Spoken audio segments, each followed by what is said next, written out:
Imagine करो मैं आपको एक अकेले कमरे के अंदर बंद कर दूं। एक ऐसा कमरा जिसके अंदर आपके पास कुछ भी नहीं है, ना आपका मोबाइल फोन, ना आपका लैपटॉप, कुछ भी नहीं।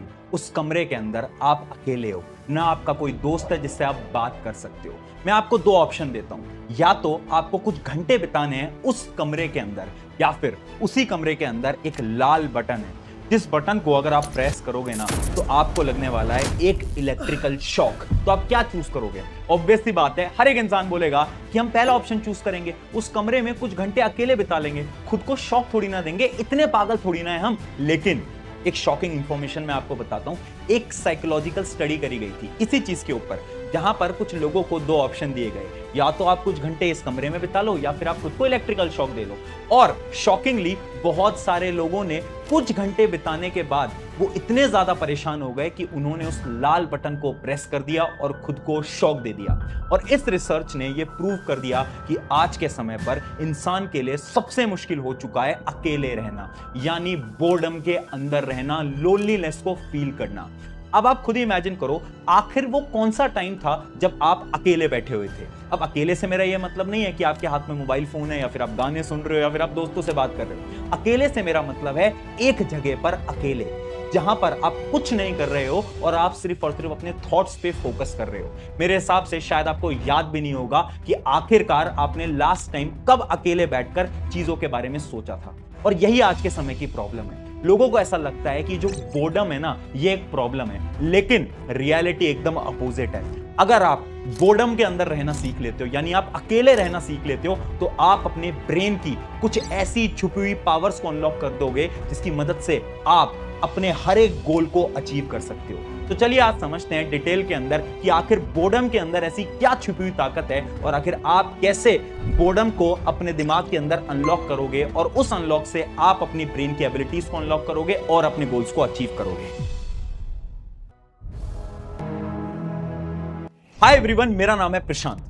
अगर आप अकेले रहना सीख लोगे ना, अगर आप बोर्डम के अंदर रहना सीख लोगे, तो आप अपने जीवन के सारे सपने, सारे ड्रीम्स को पूरे कर लोगे।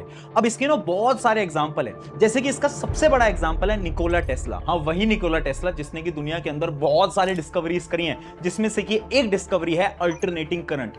उन्होंने अपनी बहुत सारी थ्योरीज के अंदर ये बताया है कि वो ये सारी डिस्कवरीज इसलिए कर पाए क्योंकि वो अकेले रहते थे, यानी वो बोर्डम के अंदर रहते थे। और जब वो अकेले रहते थे तो वो अपने थॉट प्रोसेस के अंदर सोचा करते थे कि उन्हें जीवन के अंदर क्या करना है, उन्हें क्या क्या डिस्कवरीज करनी है। वो डिफरेंट डिफरेंट थॉट प्रोसेसेस अपने ब्रेन के अंदर लाया करते थे, और उसी की मदद से उन्होंने इतनी सारी डिस्कवरीज करी हैं। इसके अलावा और भी बहुत सारे एग्जांपल्स हैं, जैसे कि जेके रॉलिंग। हाँ, वही जेके रॉलिंग जिन्होंने की दुनिया की सबसे बेहतरीन किताब लिखी, हैरी पॉटर।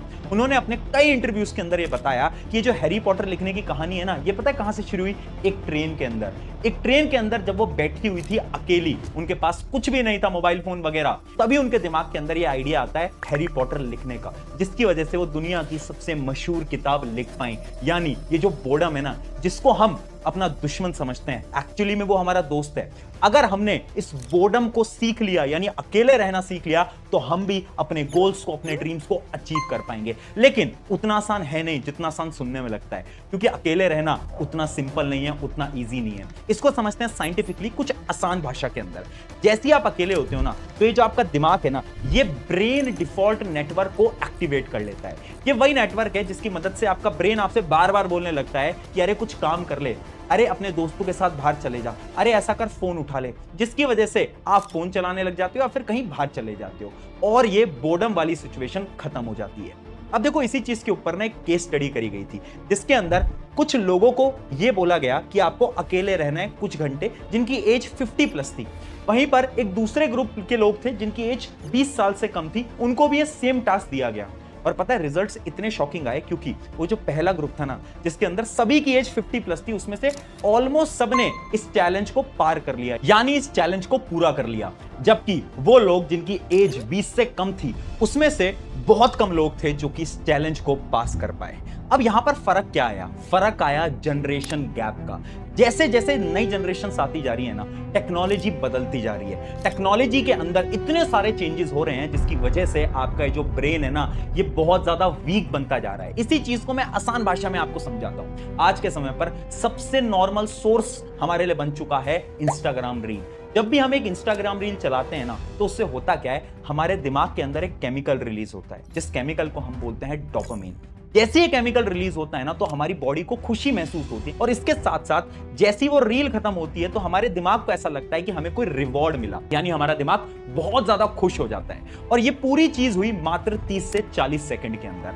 अब जब भी हम कोई दूसरा काम करना चाहते हैं, कोई ऐसा काम जो कि बहुत ज्यादा बोरिंग है, फॉर एग्जाम्पल अगर आप एक पढ़ाई करने जा रहे हो या फिर आप कहीं जॉब करने जा रहे हो, तो उस समय पर आपके इस ब्रेन में से वो डोपामिन रिलीज नहीं होगा, जिसकी वजह से आपको चीज बहुत ज्यादा बोरिंग लगने लगेगी और धीरे धीरे आपका इंटरेस्ट उसमें से गायब होने लगेगा, और कुछ समय में ही आपको ये लगेगा कि इससे अच्छा तो चलो फोन चला लेते हैं। और यही साइकिल हम सबके साथ आज के समय पर हो रही है, और इसी साइकिल की वजह से हम इस बोर्डम वाली जो सिचुएशन है उसको महसूस नहीं कर पाते। अब इसका सोल्यूशन भी है, कुछ 5 स्टेप के नॉर्मल से सोल्यूशन है। अगर आपने इनको फॉलो कर लिया ना, तो इसकी मदद से आप इजीली अपने सारे गोल्स को, अपनी सारी ड्रीम्स को अचीव कर लोगे। सबसे पहले बात करते हैं स्टेप नंबर 1, जो कि है daily no stimulation. Daily no stimulation का क्या मतलब है? बहुत सिंपल है। हर रोज आपको बस 10 से 15 मिनट निकालने हैं जिसके अंदर आप कुछ नहीं कर रहे हो, बस एक जगह पर बैठे हुए हो या फिर आप वॉक कर रहे हो। आपको ये डेली करना होगा। और आप मुझे अभी कमेंट में बता भी सकते हो कि लास्ट टाइम आपने कब ये एक्टिविटी करी थी, आखिर वो कौन सा दिन था, कि आपको याद भी आ रहा है क्या? यस या नो मुझे लिख के जरूर बताना। अब देखो, जब आप इनिशियली इस चीज को करोगे ना, तो मुझे पता है बहुत सारे नेगेटिव थॉट्स आपके दिमाग में आएंगे।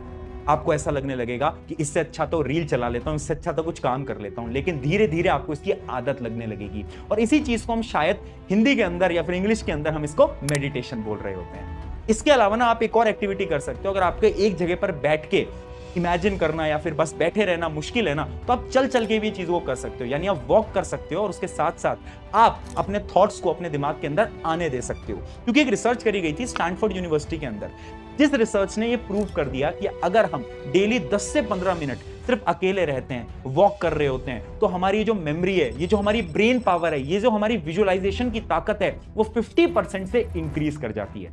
तो आप भी ये स्टेप नंबर 1 जरूर अप्लाई करना। अब आता है step number 2, delay your dopamine. जब भी हम सुबह उठते हैं, हम क्या करते हैं? ऑब्वियस सी बात है, 80% लोग सुबह उठते ही अपना मोबाइल फोन चेक करते हैं। हर कोई ये करता है, लेकिन यहीं से ही तो प्रॉब्लम स्टार्ट होती है। जैसे ही हम हमारा मोबाइल फोन चेक करते हैं, तो हमारे ब्रेन का डोपामिन सुबह सुबह पीक पे चला जाता है, यानी ऊपर चला जाता है। अब जिसकी वजह से पूरे दिन भर हमें वो आलस आ रहा होता है, हमें वो लेजीनेस महसूस हो रही होती है। आपके साथ भी होता है ना कि पूरे दिन भर ये थकान क्यों महसूस हो रही है? इस वजह से महसूस हो रही है क्योंकि आपने सुबह उठते ही फोन चलाया। जैसे ही आपने फोन चलाया, डोपामिन ऊपर चला गया। अब जो भी आप काम करोगे पूरे दिन भर में, उसमें आपको उतनी खुशी नहीं मिलेगी, उतनी हैप्पीनेस नहीं मिलेगी, और ये रियलिटी है। इसकी वजह से आपका ब्रेन बहुत ज्यादा सफर करता है। तो आपको क्या करना है? सुबह कुछ भी ऐसा काम नहीं करना है जिससे आपका ब्रेन का डोपामिन इंक्रीज हो जाए। आपको बस सुबह आराम से उठना है, और मोबाइल फोन को तो 15-20 मिनट तक बिल्कुल यूज नहीं करना है। अब बढ़ते हैं स्टेप नंबर 3 की तरफ, वर्क विदाउट बैकग्राउंड म्यूजिक।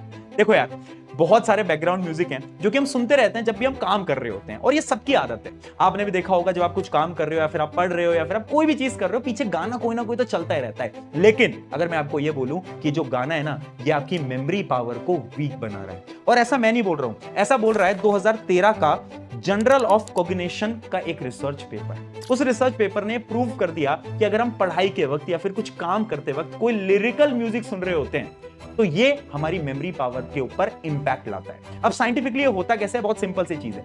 जब भी आप किसी चीज सुन रहे हो, तो वो इंफॉर्मेशन आपके ब्रेन के अंदर जाएगी, और आप किसी चीज को साथ साथ में पढ़ भी रहे हो या फिर आप कोई काम भी कर रहे हो, वो इंफॉर्मेशन भी आपके ब्रेन के अंदर जा रही है। अब 2 इंफॉर्मेशन आपके ब्रेन के अंदर जा रही है एक साथ, जिसकी वजह से उन दोनों इंफॉर्मेशन की इंटरमिक्सिंग हो सकती है, और आपकी मेमोरी पावर ऑटोमेटिकली वीक हो जाती है। आपने देखा है ना कि आपके दोस्त ने आपको कुछ बताया, बट जब वो सेम चीज 2 दिन बाद आके आपसे पूछता है, तो आपको याद ही नहीं होता। या फिर आपने कोई सब्जेक्ट पढ़ा और एग्जाम पे टाइम पे आपको वो चीज याद ही नहीं है। क्यों याद नहीं है? क्योंकि उस समय पर शायद आप कोई लिरिकल सॉन्ग सुन रहे होगे, जिसकी वजह से आपकी मेमोरी पावर वीक हो चुकी है। करना क्या है? लिरिकल सॉन्ग्स को अवॉइड करो। हाँ, आप एक नॉर्मल म्यूजिक सुन सकते हो जिसमें कोई लिरिक्स ना हो, उससे आपके ब्रेन पे कोई भी डैमेज नहीं आने वाला है। ये था हमारा स्टेप नंबर 3। अब बढ़ते हैं स्टेप नंबर 4 की तरफ, the rule of do, observe and correct. देखो, आजकल ना हम ज्यादातर परेशान रहते हैं कि रिजल्ट कैसा आएगा। फॉर एग्जांपल, अगर मैं किसी कॉम्पिटिटिव एग्जाम की तैयारी कर रहा हूं, तो मैं ये सोचता रहूंगा कि यार मेरा रिजल्ट कैसा आएगा, कैसा नहीं आएगा। जबकि हमें ना बस 3 स्टेप्स पे फोकस करना है। सबसे पहला डू, यानी हमें काम करना है। फॉर एग्जाम्पल, अगर मुझे पढ़ाई करनी है ना, तो मुझे बस पढ़ाई करनी है, मुझे वो काम करना है।